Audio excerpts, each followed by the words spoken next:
여러분, 지난 한 주 동안 평안하셨습니까?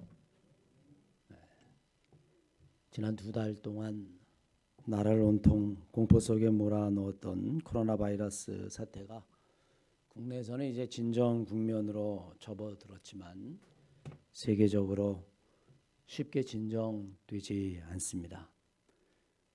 2달이면 그저 감기처럼 지나갈 것이라고 생각했던 그런 전망들은 여지없이 깨져버리고 말았습니다. 아마 치료 백신이 개발되지 않으면 예전으로는 돌아가기 힘들 것이다. 그런 전망들이 힘을없습니다. 나라와 나라가 단절되고 도시와 도시가 막혀버렸습니다. 사람과 사람 사이도 멀리 떨어져야만 합니다. 친한 사람들 사이에서도 거리를 두어야 한다라고 하는 것은 앞으로 우리의 삶이 어떻게 변할지 심히 염려스럽습니다. 혹시 물리적인 거리, 결국에는 심리적인 거리까지도 멀어지고, 그리고 사람들은 사람들 사이에 서로 거리를 두는 고립된 섬이 되어가지 않을까 하는 걱정이 됩니다. 이럴 때일수록 우리는 서로의 안부를 묻고 서로를 격려하고 그리고 서로를 위해서 기도하며 마음의 거리와 영적인 거리는 지금보다 훨씬 더 가까워져야 될 줄로 믿습니다. 우리 사랑하는 한마음교회 성도 여러분들도 좀 더 주변에 있는 분들에게 관심을 가지시고 전화나 아니면 SNS나 아니면 다른 방법으로도 서로의 안부를 물을 수 있는 우리 성도님들이 되셨으면 좋겠습니다. 오늘 본문 말씀은 부활하신 주님이 제자들에게 나타나신 사건입니다. 갈릴리 바닷가에서 고기를 잡던 베드로에게 주님이 맨 처음 나타나셔서 나를 따라오너라, 내가 너로 하여금 사람 낚는 어부가 되게 하리라, 그렇게 말씀하셨습니다. 베드로는 그 말씀에 순종하고 그리고 주님을 따라갔습니다. 그러나 베드로의 순종은 십자가 고난 앞에서, 아니 더 정확히 이야기하면 죽음 앞에서 꼬꾸라졌습니다. 그는 죽음이 두려웠고 그리고 주님을 버리듯 주님을 배반하고 주님을 도망쳐서 갈릴리 바닷가로 내려왔습니다. 아마 여러분 베드로는 고기를 잡으면서 생각해 보았을까요? 지난 3년이 정말 꿈같이 지나갔구나. 허망한 일장 춘몽과 같은 것이다. 이제 다시 예전처럼 고기나 잡자. 아마 여러분 이게 베드로의 심정이었을 겁니다. 지난 3년의 삶이 다 소용없다라고 느꼈 그 순간 이제 다시 평범한 업으로 돌아간 이 베드로에게 부활하신 주님이 나타나신 것이죠.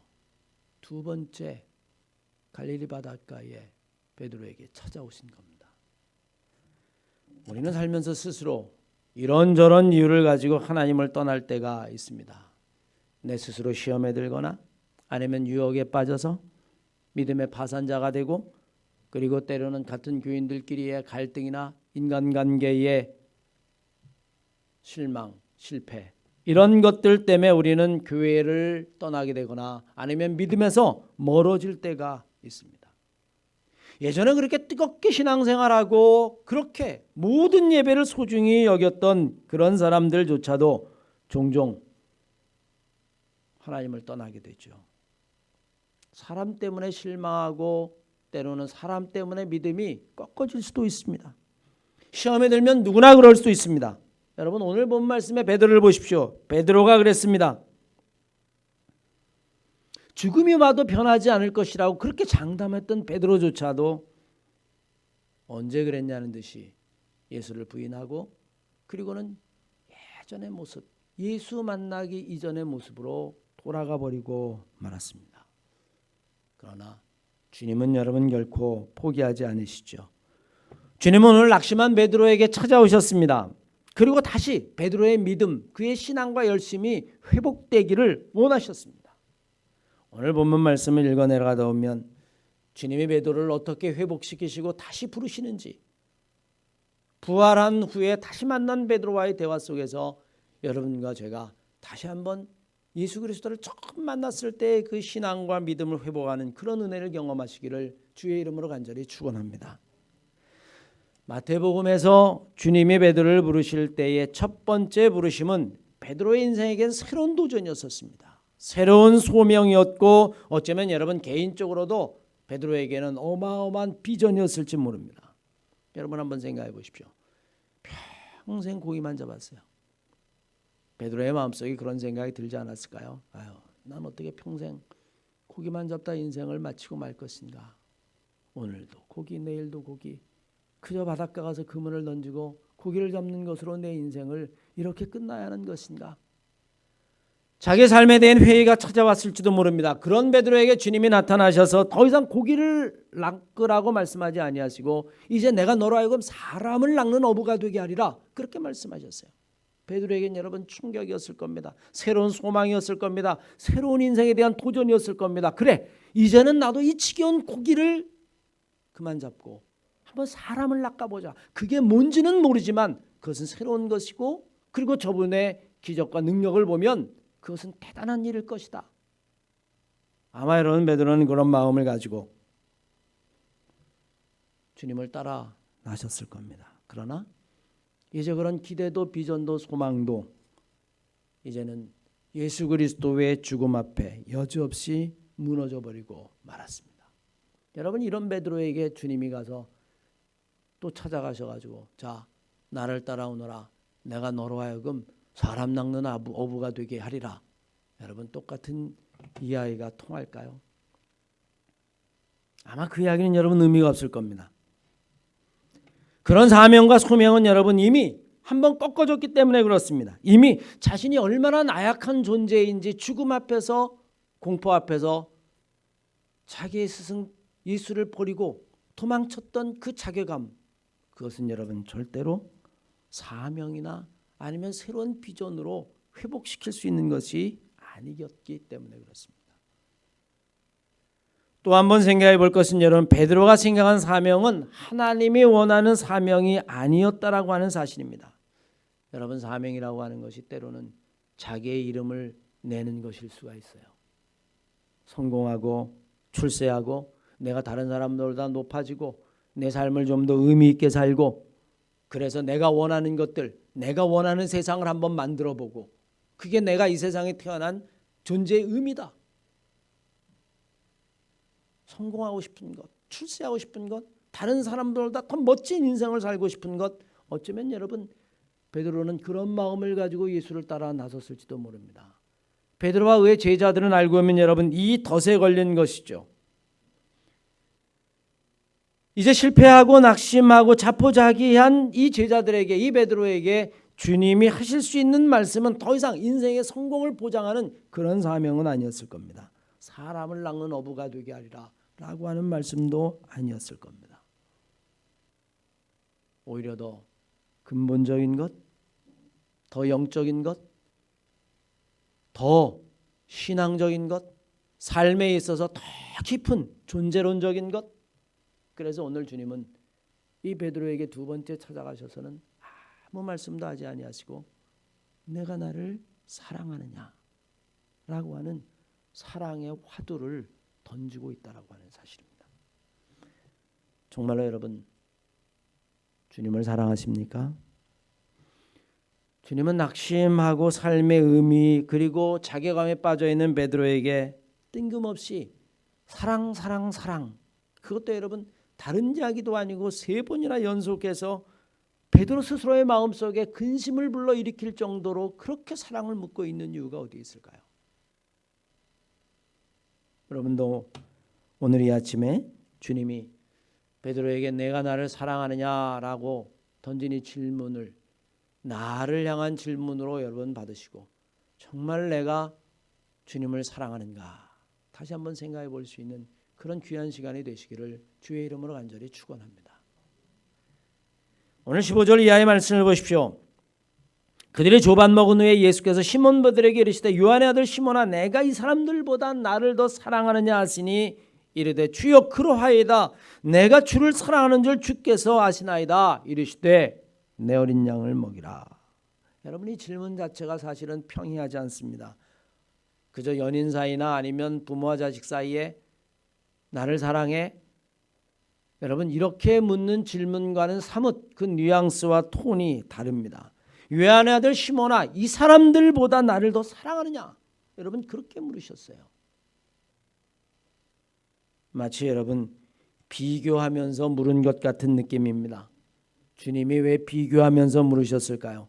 사랑을 가지고 비교하는 것은 별로 좋은 것이라고 이야기하지 않습니다. 여러분 종종 아이들에게 말 좀 이제 갓 입이 트인 아이들에게 장난 삼아서 여러분 그렇게 이야기하지 않습니까? 다른 사람들이 엄마가 좋아, 아빠가 좋아. 여러분 아이들에겐 정말 곤란한 질문이죠. 사람들은 여러분 어쩌면 이렇게 비교하는 것을 좋아할지 모릅니다.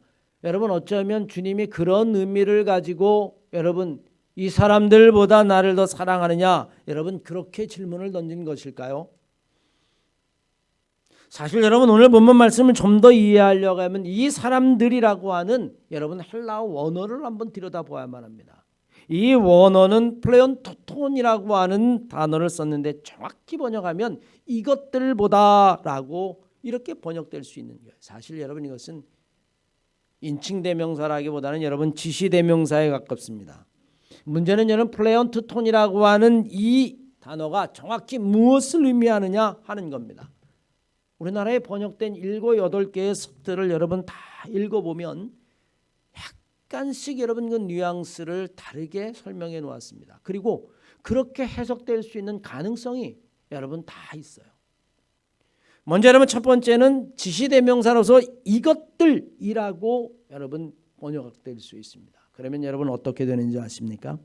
베드로가 가진 배나 아니면 소유 아니면 베드로가 가졌던 모든 재산들 여러분 그것을 다 통틀어서 하는 이야기예요. 쉽게 얘기하면 요한의 아들 시몬아, 네가 가지고 있는 모든 것보다도 나를 더 사랑하느냐?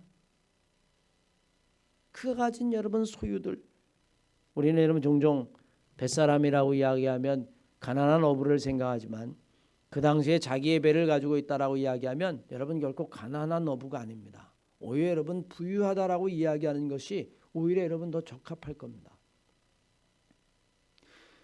마태복음 말씀에서 주님이 너는 나를 따라오너라 내가 너로 하여금 사람 낚는 어부가 되게 하리라 라고 이야기할 때에 여러분 베드로는 배를 버려두고 예수를 따랐다. 여러분 그렇게 이야기합니다. 자기가 가진 모든 소유였습니다. 뱃사람에게 배라고 이야기하는 건 자기의 재산 전부를 이야기해도 과언이 아닙니다. 그런데 여러분 그것을 버리고 예수를 따랐던 거예요. 오늘 여러분 주님은 그렇게 묻는 거죠. 플레온토톤, 네가 가진 모든 것들보다도 나를 더 사랑하느냐. 두 번째는 여러분 인칭대명사로서 이 사람들이라고 보는 겁니다. 그렇게 번역하면 여러분 어떻게 오늘 본문 말씀을 해석할 수 있냐면 요한의 아들 시몬아, 너는 여기에 있는 사람들보다도 나를 더 사랑하느냐? 이들보다도 나를 더 사랑하느냐? 너의 친지 아니면 친구, 내 가족, 심지어는 내 부모, 여러분 이렇게 묻고 있는 겁니다. 왜냐하면 마태복음 말씀에 보면 베드로가 예수를 따를 때 버려둔 것 가운데는 아비도 버려두었기 때문에 그렇습니다. 아버지도 버렸어요. 그러니 여러분 네 주변에 있는 모든 친구들, 심지어는 부모, 애비보다도 나를 더 사랑하느냐? 여러분 이렇게 번역이 될 수도 있습니다. 세 번째는 여러분 이 사람들이 나를 사랑하는 것보다 나를 더 사랑하느냐? 여러분 이렇게 번역해도 이것은 여러분 틀린 번역이 아닙니다. 요한의 아들 시몬아, 여기에 있는 다른 사람들도 나를 사랑한다. 그런데 너는 이 사람들이 나를 사랑하는 것보다도 너가 더 깊이 나를 사랑할 수 있느냐? 나를 사랑하느냐?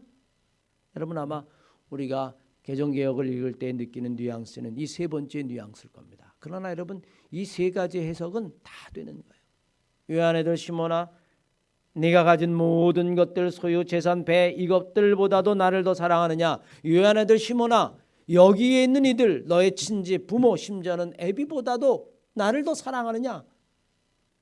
요한의 아들 시몬아, 다른 사람도 나를 사랑하는데 그들이 나를 사랑하는 것보다도 너는 나를 더 사랑하느냐? 여러분 이런 질문이 여러분 다 가능하다라고 하는 이야기입니다. 의미도 문제가 없습니다. 그러나 여러분 어떤 해석을 하든 주님은 베드로에게 묻고 싶은 것은 한 가지입니다. 네가 정말 나를 사랑하느냐 하는 겁니다. 네 목숨보다도 나를 더 사랑할 수 있겠느냐. 여러분 그것을 묻고 있는 거죠. 인간의 삶에는 여러분 우선순위라는 게 있습니다. 삶의 우선순위가 있다라고 하는 건요. 사랑에도 우선순위가 있다는 겁니다. 여러분 한번 생각해 보십시오. 내가 가장 소중하게 여기는 것이 무엇인가? 간단하게 이야기하면 내 생명이 가장 소중하고 그 다음에 여러분 내 자식이 소중하고 그 다음에 내 부모가 소중하고 내 이웃이 소중하고 그 다음에 내 재산이 소중하고 그런데 여러분 어떤 사람들은 그 우선순위가 그렇게 일반적이지 않습니다. 나보다도 재산을 더 사랑하는 사람도 있습니다. 자식보다도 여러분 명예를 더 사랑하는 사람들도 얼마든지 있을 수 있습니다. 우선순위가 여러분 같을 것이라고 생각하면 대단한 오산이에요. 인생은 여러분 살면서 사랑하는 것에 대한 우선순위 여러분 그것은 여러분 결코 같을 수 없다라고 하는 사실입니다. 성공한 사람은 먼저 무엇을 해야 하는지를 아는 사람입니다. 마찬가지입니다. 내가 무엇을 먼저 사랑해야 하는지를 아는 사람이 되어야 수많은 사랑 속에서도 참 사랑을 할 수 있는 거죠. 성경에는 여러분 이 우선순위에 관한 이야기가 얼마나 많은지 모릅니다. 여러분 세상은 우리에게 뭐라고 이야기합니까? 종종 이렇게 이야기야. 야, 신앙생활도 다 먹고 사는 거 먹고 산 다음에 하는 거야. 우선순위가 신앙생활이 아니라는 거죠. 내 삶이 먼저 안정이 된 다음에 그 다음에 교회도 나가는 것이고 그 다음에 믿음도 있는 것이고 그 다음에 예배도 있는 것이고 그런데 여러분 성경은 우리에게 그렇게 말씀하지 않습니다. 아니 주님은 오히려 정반대로 말씀하셔요. 마태복음 6장 33절 이하의 말씀이면 너희는 먼저 그의 나라와 그의 의를 구하라. 그리하면 이 모든 것을 너희에게 더하시리라. 우리는 모든 것이 다 갖춰준 다음에 하나님의 나라와 하나님의 의를 이야기하지만 성경은 여러분 그렇지 않습니다. 하나님의 나라와 하나님의 의가 훨씬 더 중요하다는 거예요. 세상을 살아갈 때 지혜로운 사람은 어떤 사람입니까? 세상을 잘 분석하고 다른 사람들의 약점을 정확히 찾아내고 비평적이고 그리고 날카롭고 분석력 있는 사람, 이 시대에 꼭 필요한 사람이라고 이야기합니다. 그런데 여러분 성경은 그렇게 이야기하잖아요. 너희는 먼저 내 눈에 들보를 빼어라.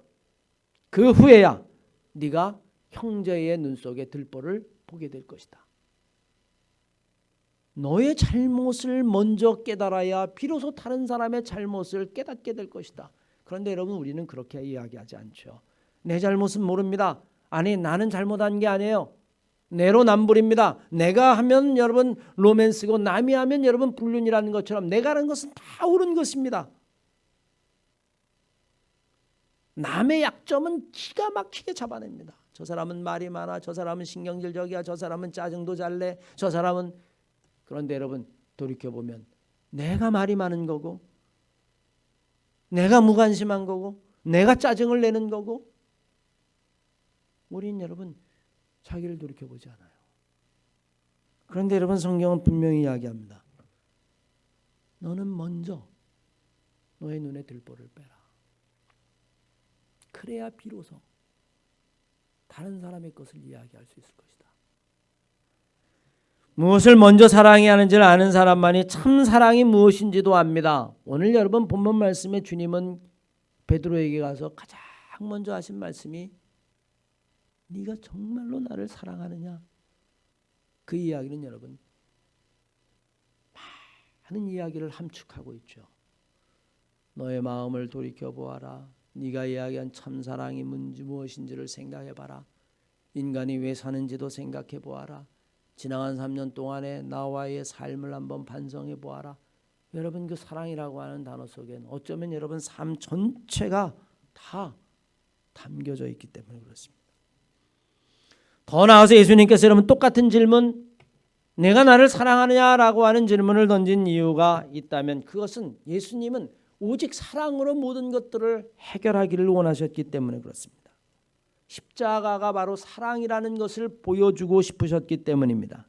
오늘 본 말씀은 주님 베드로에게 3번씩이나 사랑을 확인하고 계십니다. 여러분 베드로가 예수님을 사랑한다는 말을 믿지 못했기 때문일까요? 여러분 일단은 그렇게 생각할 수도 있을 겁니다. 왜? 이미 여러분 장담하고도 베드로가 예수님을 배반했거든요. 마태복음 말씀해 보면 다 예수님을 버려도 나는 절대로 주님을 버리지 않겠습니다. 그렇게 이야기해 놓고도 여러분 예수님을 버리고 도망갔기 때문에 베드로를 믿지 못해서 다짐을 받기 위해서 똑같은 질문을 던졌다. 여러분 그렇게 해석할 수도 있지 모르지만 그건 무리한 해석입니다. 왜? 베드로가 그렇게 얘기했을 때 예수님은 그 말을 믿지 않았어요. 다 버릴지언정 저는 주님을 버리지 않겠습니다 라고 이야기할 때에 사람들은 그 이야기를 믿었을 줄 몰라요. 저가 저렇게 맹세하고 다짐을 하니 저건 진실일 것이다. 그런데 여러분 주님은 믿으셨습니까? 안 믿으셨죠. 뭐라고 그러셨어요? 베드로야, 너는 닭이 울기 전에 나를 3번은 부인할 것이다. 알고 있었으니 여러분 냉정하게 이야기하면 실망할 것도 없습니다. 이미 제자들이 뿔뿔이 흩어질 것을 주님은 알고 계셨단 말입니다. 따라서 믿지 못해서 3번씩이나 다짐을 받은 것은 아닙니다. 그러면 여러분 무엇 때문에 주님은 3번씩이나 물으신 것일까요? 우리의 인생의 마지막 남은 것, 우리의 인생의 가장 소중한 것. 그래서 주님이 제자들과 최후의 만찬을 하시면서 제자들의 발을 씻겨주면서 당부했던 것, 주님이 이 땅에 살아있는 동안에 어떤 것을 다 포기하고라도 마지막까지 찾고 싶으셨던 것, 그게 바로 사랑이었기 때문에 그렇습니다. 요한복음 13장 34절 이하의 말씀을 보십시오. 10계명 아니면 여러 가지 계명, 그러나 나는 너희들에게 3계명을 준다. 서로 사랑하라. 내가 너희를 사랑한 것 같이 서로 사랑하라. 구약에 있는 그 많은 계명, 나는 그것을 너희들에게 다시 이야기하지 않겠다. 내가 3계명을 너희에게 준다. 서로 사랑하라. 십자가 위에서 우리에게 보여준 것도 바로 사랑이죠. 주님은 제자들에게 수많은 가르침을 주신 것 같지만 여러분 사실은 그 수많은 가르침은 딱 한 가지로 규결되어집니다. 무엇일까요? 사랑이죠. 사랑을 그저 여러 가지로 풀어서 말씀하시는 거예요. 선한 사마리아인에 관한 비유, 여러분 포도원에 관한 비유, 달란트에 관한 비유, 이 모든 것들이 여러분 알고 보면 다양한 교훈을 주는 것 같지만 이 모든 것들은 딱 한 가지로 수렴이 됩니다. 하나님을 사랑하는 것, 이웃을 사랑하는 것. 그래서 여러분 율법사가 와가지고 주님 가장 큰 계명이 무엇입니까? 라고 물을 때 너는 마음을 다하고 목숨을 다하고 뜻을 다하여 주 너희 하나님을 사랑하라. 마찬가지다. 너는 내 이웃을 내 몸같이 사랑하라. 이것보다 더 큰 계명은 세상에 있을 수 없다. 십자가에 돌아가기 전에도 사랑을 보여주셨고 다시 부활하셔서도 제자들에게 할 수 있는 말은 오직 사랑.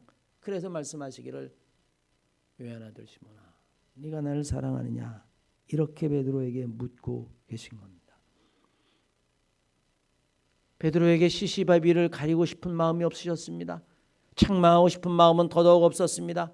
네가 어떻게 나한테 그럴 수 있겠느냐, 일구연할 수 있겠느냐, 그렇게 장담하고 나를 그렇게 모른다라고 이야기하고 딱 잡아뛸 수 있겠느냐. 여러분 그 모든 이유 주님은 여러분 묻고 싶지도 않으셨습니다. 그저 여러분 그 순간 딱 하나만 여쭤본 겁니다. 물어본 겁니다. 네가 나를 사랑하느냐? 주님은 여러분 누구보다도 베드로의 심정을 아셨을 겁니다. 여러분이라면 여러분 베드로의 심정을 한번 헤아려 보십시오.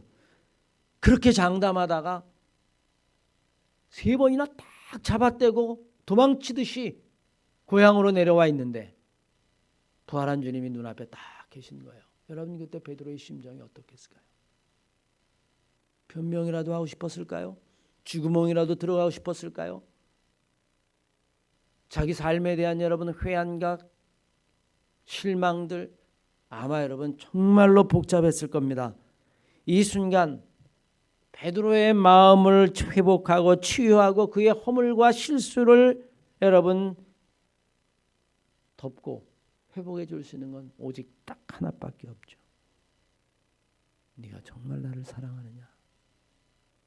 베드로전서 4장 8절 이하의 말씀에 베드로는 여러분 아마 그것을 알았을 겁니다. 그래서 베드로가 쓴 편지 가운데 이렇게 기록해 놨어요. 무엇보다도 서로를 깊이 사랑하십시오. 사랑은 다른 사람의 허물과 죄를 덮어줍니다. 베드로 전서에 기록되어 있다라고 하는 것이 저는 여러분 특별한 이유가 있다고 생각합니다. 왜? 자기가 이미 그것을 경험해 보았으니까. 주님의 그 사랑이 나의 허물과 나의 죄를 다 덮어줬다라고 하는 사실을 알았기 때문에 그런 여러분 편지를 쓰면서 여러분 서로 사랑하십시오. 그러면 그것이 다른 사람의 허물과 죄를 덮어줍니다. 주님이 내 허물과 죄를 그렇게 덮어주셨습니다. 들추는 거로 이야기했더라면 시시비비를 가리는 것으로 이야기했더라면 나는 이 자리에 서 있을 수도 없는 사람입니다. 그런데 주님이 나를 사랑하셔서 그 허물과 죄를 다 덮어주셨습니다. 베드로는 여러분 그렇게 글을 썼어요. 사랑 외에는 답이 없습니다. 사랑 외에는 이 상황을 설명할 방법이 없고 사랑 외에는 절망과 낙심 그리고 실패와 좌절, 단절과 혐오, 배신과 의심 극복할 방법이 아무것도 없습니다. 그래서 주님은 여러분 오직 오롯이 한 가지에만 집중하고 있는 거죠. 네가 정말 나를 사랑하느냐. 영어 번역에 보면 truly라고 하는 단어를 썼어요. truly. 너가 진심으로 나를 사랑하느냐. 아마 그 질문을 던졌을 때마다 여러분 베드로는 자기의 마음을 또 한 번 들여다보고 또 한 번 들여다보고 아마 그랬을 겁니다. 세상을 살아가는 데는 두 가지 방법이 있죠. 하나는 머리로 살아가는 겁니다. 끊임없이 계획하고 성취하고 다음 목표를 세우고 사람을 만날 때도 이 사람이 내게 유익이 되느냐 아니면 내가 해가 되느냐. 그래서 자기에게 유익되는 사람들, 성공한 사람들, 돈 많은 사람들, 유력한 사람들을 만나고 그렇게 인간관계를 만들어가고 머리와 지식으로 살아가는 사람에게 항상 계획된 삶이 있습니다. 그러나 그곳은 감동이 없어요. 머리로 살아가는 사람은 똑똑합니다. 그러나 거기에는 여러분 절대로 희생이 없습니다. 희생은 손해이기 때문이죠. 헌신도 없습니다. 머리와 지식으로 살아가는 사람은 남의 허물을 지적합니다. 들춰냅니다. 그래야 내가 더 온전하다고 생각하기 때문에 그렇습니다. 저 사람은 이런 흠이 있고 저 사람은 이런 실수가 있고 저런 사람은 이런 과오가 있고 그러나 나는 그런 것이 없고 그러나 사랑으로 살아가는 사람은 그렇지 않습니다. 허물을 덮습니다.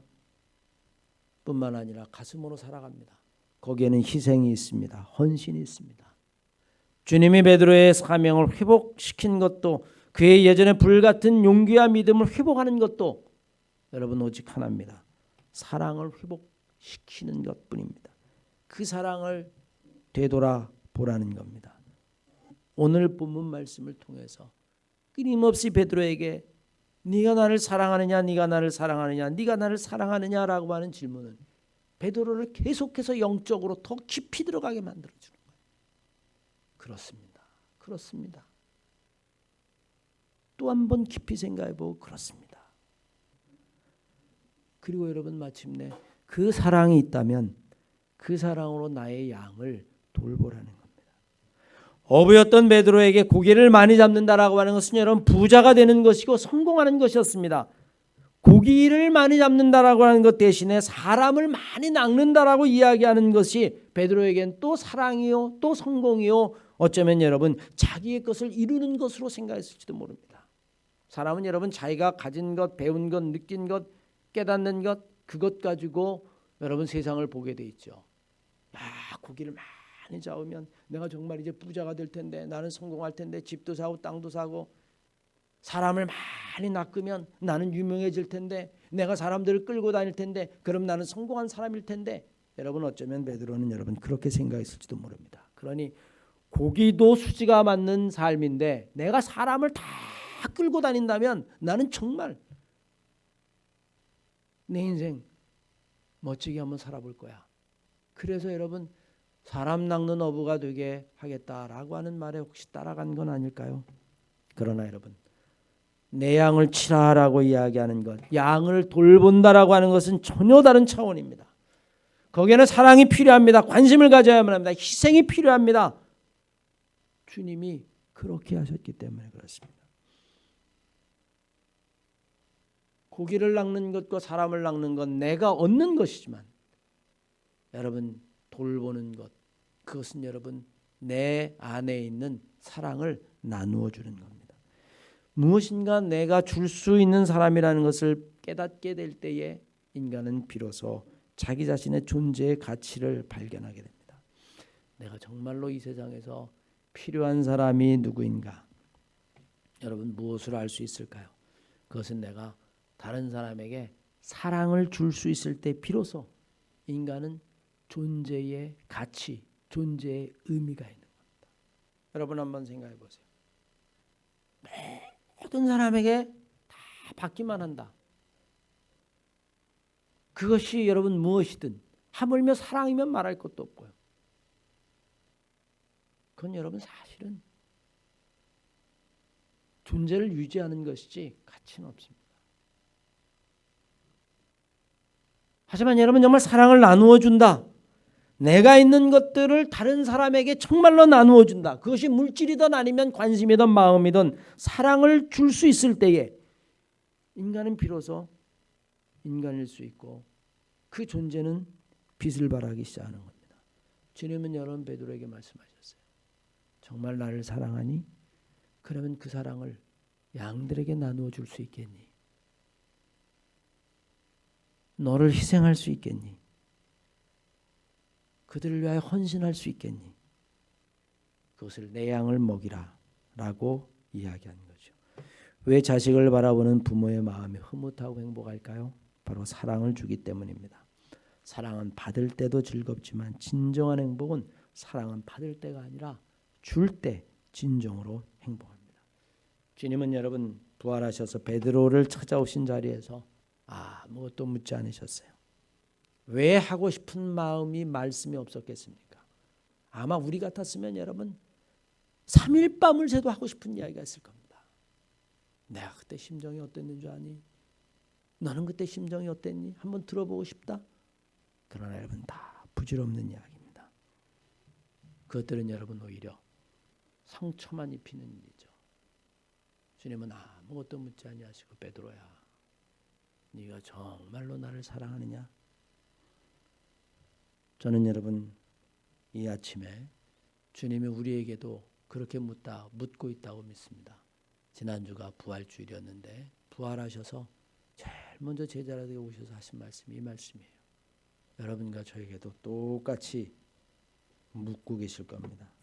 베드로에게 아니라 우리 교인 한 사람 한 사람에게 네가 정말 나를 사랑하니? 그때마다 오늘 이 베드로와 같이 정말 주님을 사랑한다고 대답할 수 있는 우리 한마음교회 성도들 다 되시기를 주의 이름으로 간절히 축원합니다.